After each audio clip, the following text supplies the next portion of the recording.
आमच्याच गावातील 2 मुली अल्पवयीन मुली होत्या आणि त्या ट्युशनला जात होत्या सकाळी 7 वाजता.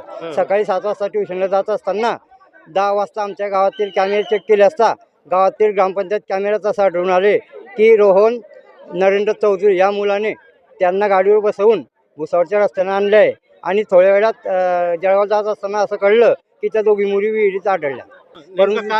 का मुळे अशी घटना काय झाली होती? त्या मुलगी जनता हायस्कूल साक्री येथे शिकतात आणि त्या सकाळी ट्युशनला जात होत्या. आमची शाळा 11 वाजता भरते, त्यामुळे सकाळी गावात ट्युशन असल्या कारणाकन ट्युशनला जात असल्या कारणाकन त्या ट्युशनला जात होत्या.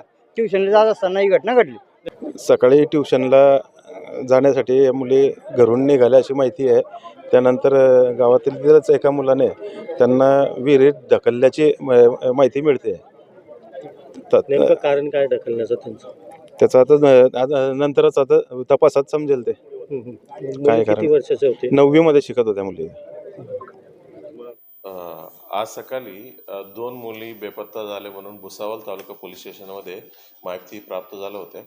दोन्ही मुलींचं वय अंदाजे 15 वर्ष आहे. मग त्याच्या अनुषंगाने आम्ही शोध सुरू केलं.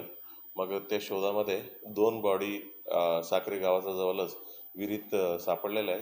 ते दोन्ही बॉडी आम्ही रिकव्हरी केलेलं आहे. दोन्ही बॉडी आम्ही पोस्टमॉर्टम करण्यासाठी पाठवण्यात आलेलं आहे आणि नेमका कोणत्या कारणास्तव ही मृत्यू झाला या विषयावर आमचा तपास चालू आहे. आणि एक संशयित मुलगा आहे, त्यालाही देखील आम्ही ताब्यात घेतला.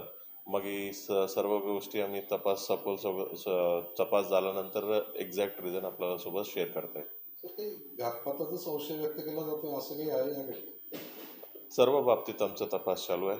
म्हणजे एक्झॅक्ट कारण डिसाईड एकदा क्लिअर झाल्यानंतर आपल्यासोबत मी शेअर करेन.